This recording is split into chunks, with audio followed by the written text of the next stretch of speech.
Okay, so what we are going to do today is we're going to actually do 2 lectures today.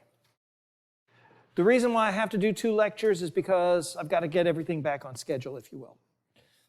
So what we're going to do is first we're going to talk about finding the net force. Why do we need to find the net force? Because you saw in lab number 3 that forces cause accelerations. And you've also seen in lab number 4 that if I take forces and add them together, the sum of the forces gives us the acceleration, is proportional to the acceleration.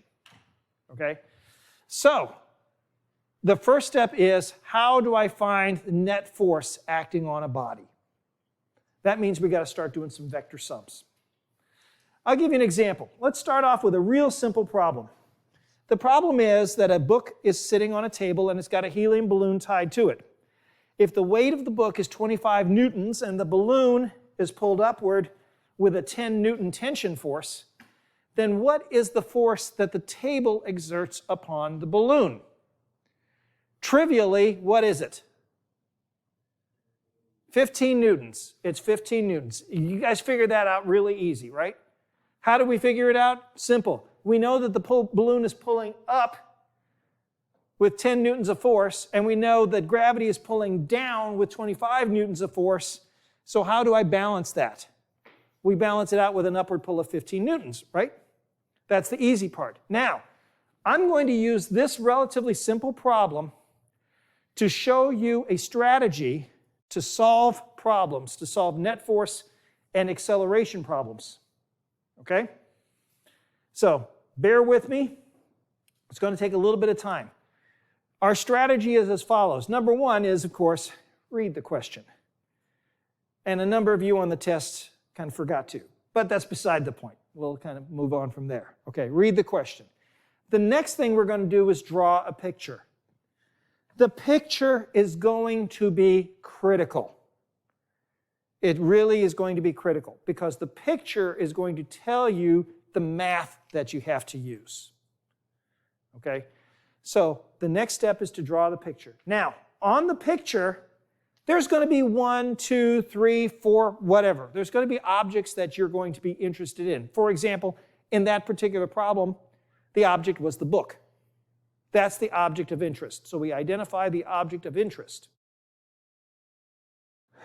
What we're going to do now is we are going to identify everything that that object interacts with, because that is going to give us the forces acting on the body, thus giving us a free body diagram.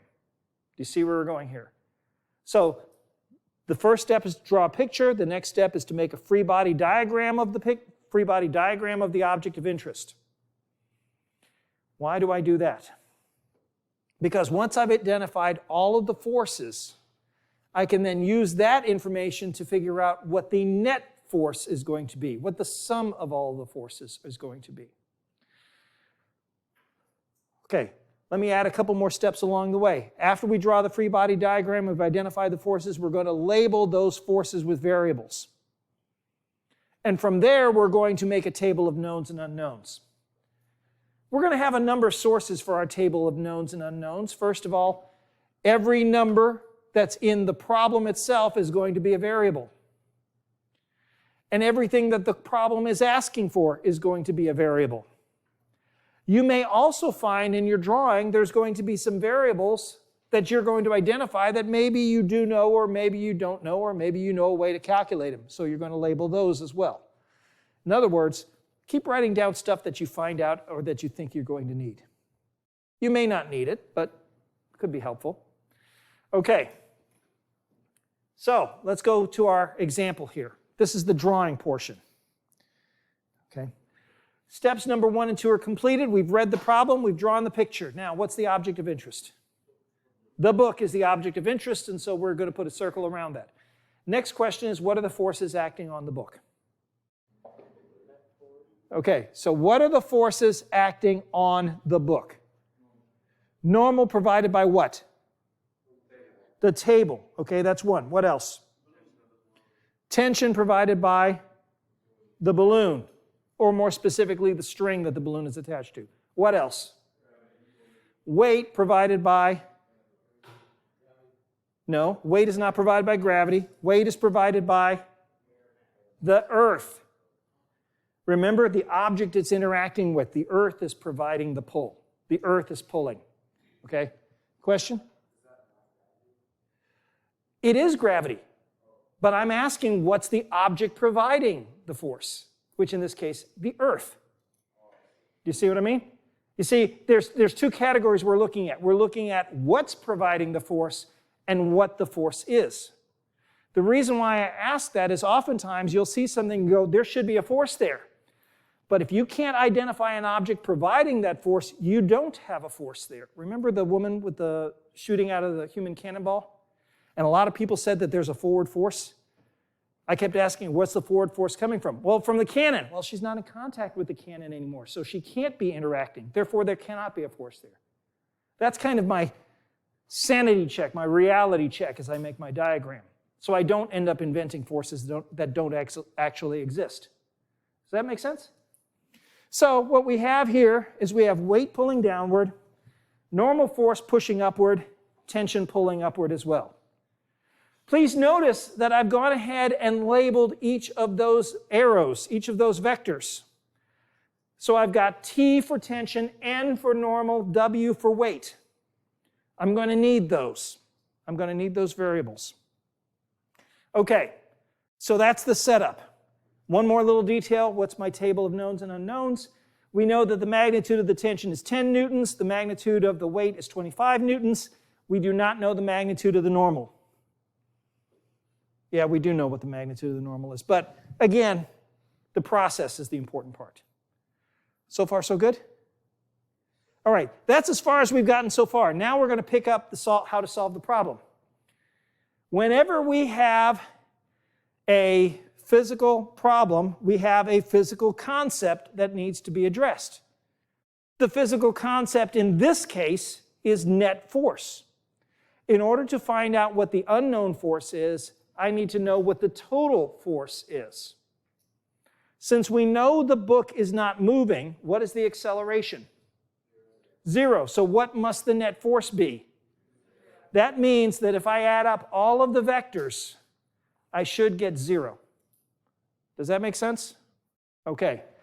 So net force is the vector sum of all the forces. Well, if I'm going to find the vector sum, that means I need to write out a vector equation. So I write out a vector equation with the variables that I've identified in the free body diagram. All right, this is where people get tripped up. What's the next step after you write a vector equation? No, you don't plug it in. You cannot plug it in because vectors have direction.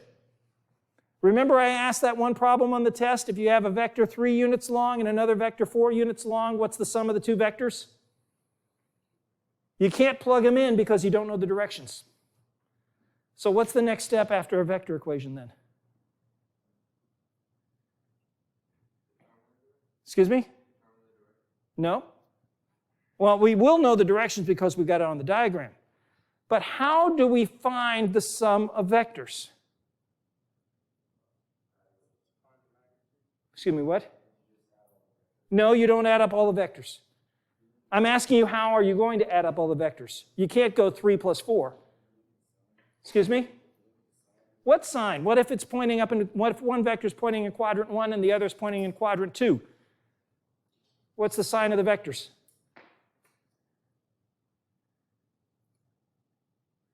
Come on, guys, you know this because this was literally test number 1 stuff. What's the next step after you write a vector equation?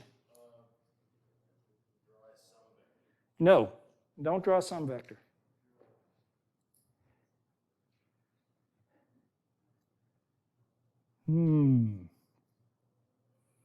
Okay, this is the point where people are going to be fast forwarding on the video. Come on, guys, you know the answer to this one. Excuse me? Find the no, you already know the magnitudes. I've given you the magnitudes. And besides, finding the magnitudes of the vectors aren't going to help because, as I said before, in the test problem where I said you had one vector that was 3 and another vector that was 4, you can't just add them together and get 7. Well, no, we got the directions, so you're going to have them drawn. First is the vector sum. First you write the vector equation. What's the next thing you write?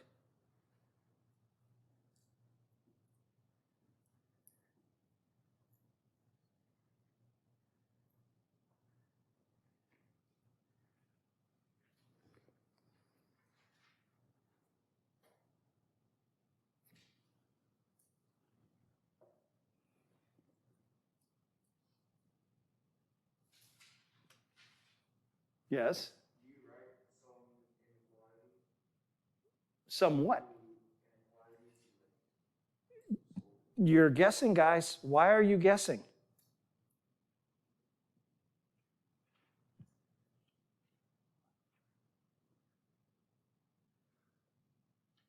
Why are you looking at me? I'm asking you the question. You need to figure out you need to find the answer.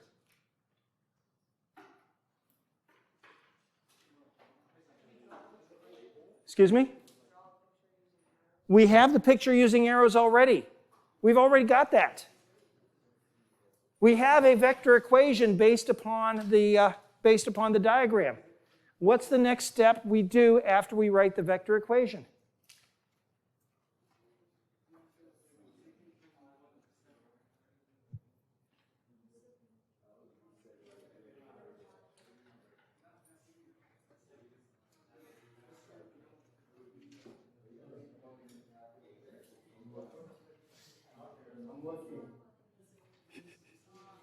Hey guys, remember vectors don't have to be one-dimensional. You guys are thinking about this particular problem. I'm thinking about an overall strategy. So how do we add vectors together? No? That's the vector equation. It's not A plus B equals C.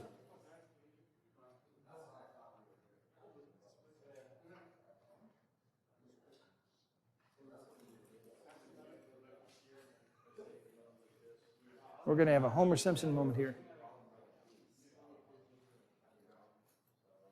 Guys, if you're looking in the lab book is doing everything in one dimensions.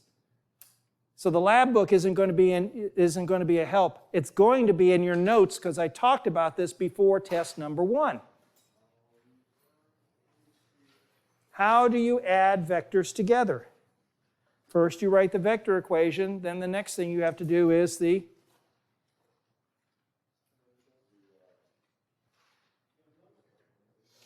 I heard it.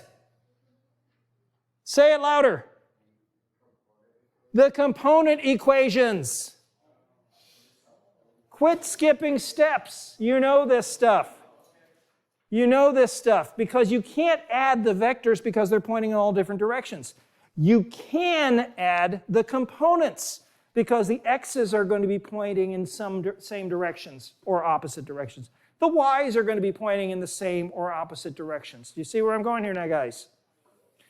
You cannot solve the problem with the vector equation. You can solve the problem with the component equations. Okay? That means you need to be able to take your vector, break it up into its x and y components, take the sum of your x components and the sum of your y components. Are you following along now, guys? Okay, everything makes sense? That was painful, wasn't it? Yeah, well, that's because I keep stressing it, because you guys are going to be doing this vector math for a year. We've got to get this skill down. We've got to get it down. I cannot stress that enough. Next step is once we get the equations, we can then take our equations and using algebra, not our calculators, but using algebra, we solve for the unknowns. Get the unknown by itself on one side, knowns on the other side, we've solved the problem.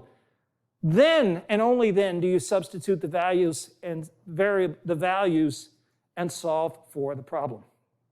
You see where I'm going here, guys? Okay? So, step number 7, identify the physical concept, which in this case is finding the net force. Write out the vector equation in terms of the variables that are on your diagram. Then write out the component equations based upon your diagram. You see where the diagram is going to start coming into this, because we're going to need the diagram to figure out what our angles are, yes? Okay, then we solve the component equations for the unknowns, plug in the values, and come up with the answer. And then check the answer. Does it make sense? So we'll continue on with the example. Our vector equation is based upon the diagram there. The diagram says the normal force, the tension force, and the weight force are all acting on the book. I want to find the net force, so it's T plus W plus N equals 0. Since the object is not moving, the acceleration is 0, the net force must be 0. We got that from lab number 3, didn't we? Right? No acceleration means no force. Okay, now we write it in terms of components. Now this is an easy one because it's strictly along the y-axis. If I let up be positive, then W is going to be a negative number. And so we write the equation T minus W plus N equals 0. So far, so good? Again, this is a trivial problem. It's the setup that I'm trying to get to you. So if we solve for the unknown, we get N is equal to W minus T. Now we plug in the numbers and we come up with an answer of 15 newtons.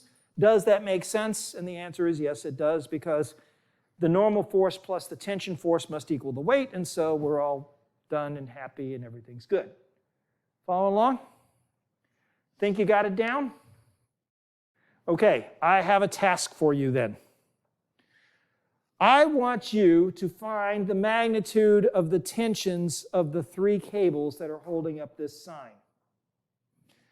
So we've got a sign which has a weight of 100 newtons, and it's hanging as shown. If theta 1 is 75 degrees and theta 2 is 53 degrees, what is the magnitude of the 3 tensions? Now, step number 1, we've read the problem. Step number 2, you're going to draw the pictures. Step number 3, what is the object of interest or objects of interest? What do you think? The sign is 1, but there's one problem with that. How many forces are interacting with the sign? 3? No. If we just isolate the sign, what's the sign interacting with? It's the earth and the string that's providing, the cable that's providing T3, yes? So that's the only forces, that's the only force on the free body diagram that we can use on the sign. However, there are 3 forces involved. They're all having a tug of war at the junction of the cables. So that means you're going to have 2 free body diagrams you have to draw. Okay? So, what are we going to do? You guys are going to get together in your little groups, and you're going to try to solve the problem. And I'm going to give you a little hand with it as we go along. Question real quick. So you get the numbers? There we go. 100 newtons for the weight of the sign, 75 degrees for theta 1, and 53 degrees for theta 2. So I've been looking around, and your free body diagrams leave a little bit to be desired, but that's okay. We'll get a little practice as we go along. All right, first off, as I said before, there are going to be 2 free body diagrams because there's 2 objects of interest. One free body diagram is going to be the sign. The other free body diagram is going to be the junction of the 3 cables. Because, well, let's start off with the sign. Here's the easy part. You don't have to do your free body diagrams on your original drawing. You can draw again and just isolate the object itself. So there's the sign, there's the cable that it's attached to. The forces that are acting on the sign is the weight of the sign, Earth pulling it downward, and tension T3 pulling it upward, giving us those arrows. All of a sudden, this one's real easy, isn't it? What is the acceleration of the sign? 0. So therefore, T3 and W must cancel each other out. So my vector equation becomes T3 plus W equals 0. That's my vector equation. My component equation, well, if I let up be positive, it's going to be T3 minus W must equal 0, so therefore T3 must equal 0, W, and so therefore T3 must be 100 newtons. So that gives us the magnitude of T3. Great, let's put that aside. That's now something we know. With me now? We're only doing one free body diagram at a time. we'll find a way to combine them later on. Speaking of one free body diagram at a time, what about the other free body diagram? Well, the other free body diagram, we're looking at the junction of the cables. That means we're going to have tension T1, which is pointing up and to the left. We've got tension T2, which is pointing up and to the right. And we've got tension T3, which, with respect to that point, is pulling downward.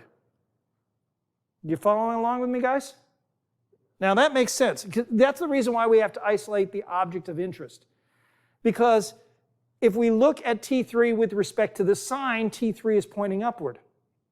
But if we look at T3 with respect to the junction of the cables, T3 is pulling downward.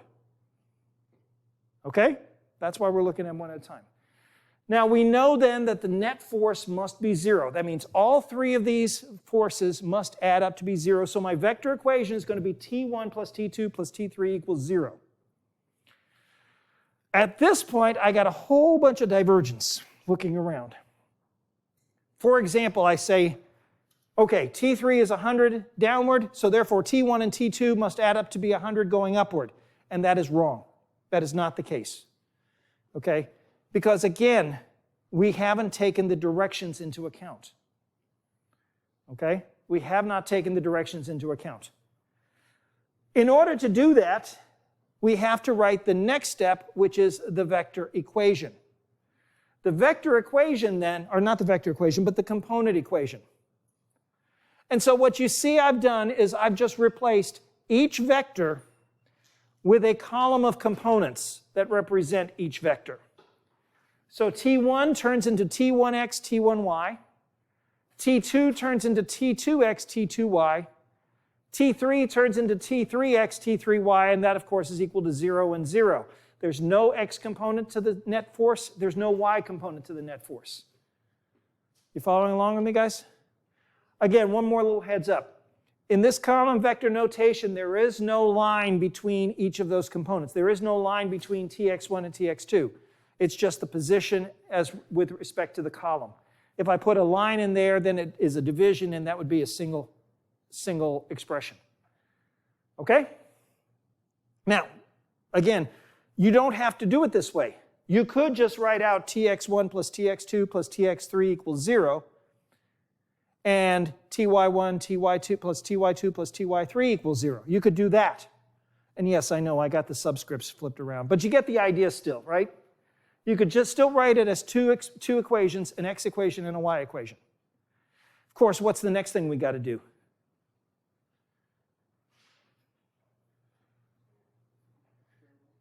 No? What? How can I solve for the unknowns? I don't know what my unknowns are. Not in that expression.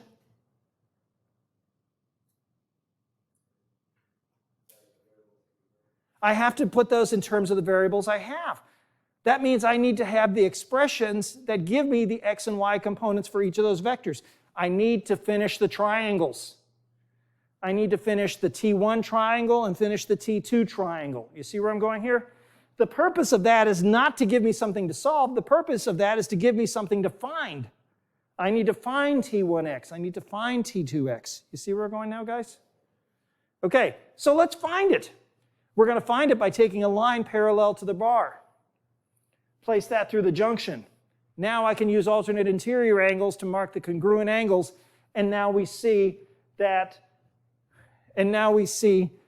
this angle right here is the same as theta 1, and this angle right here is the same as theta 2. You following along? And now I can finish the triangles like so. And there's my triangles there. Here's my variable. Here we go.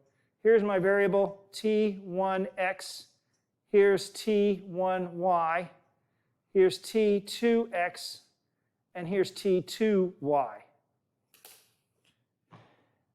Hello, trigonometry, yes? We now know the hypotenuse, we now know the angles, now we need to finish the triangles. What function do we use on each one of those in order to find the x components?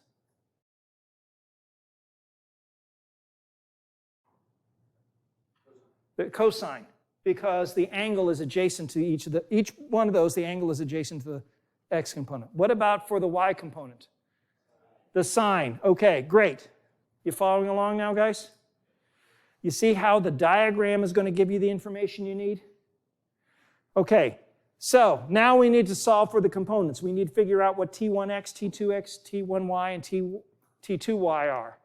So here's our replacement.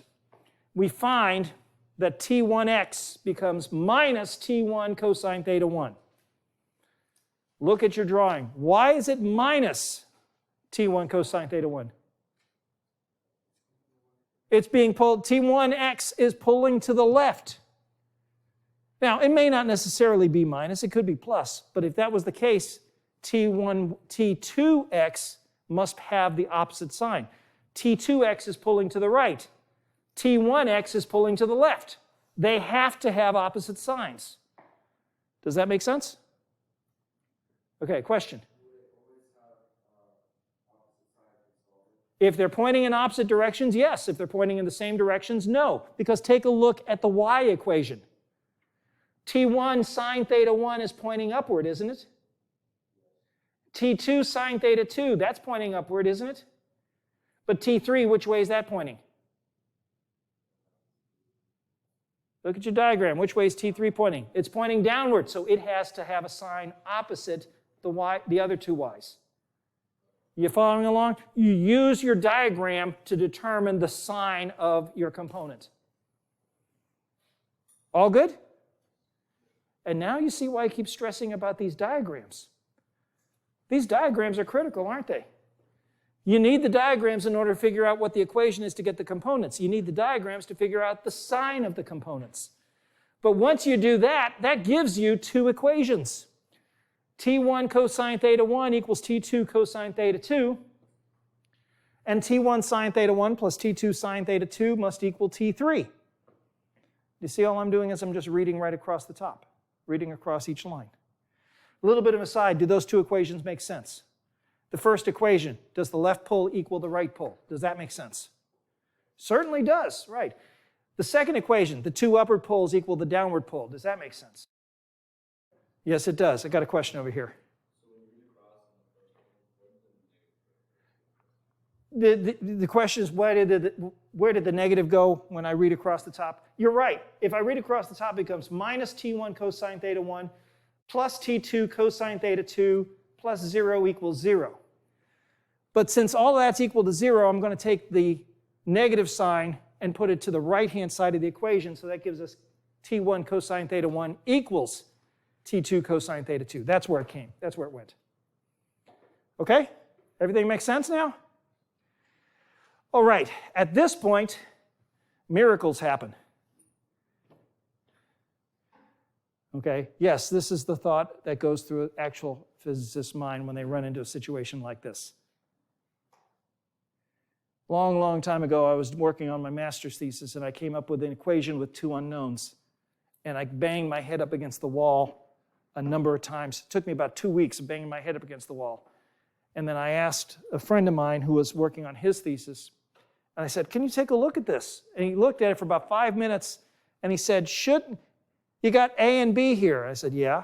He says, can't you just pick one, call it 1, and then solve for the other? I went, oh, yeah, I can do that.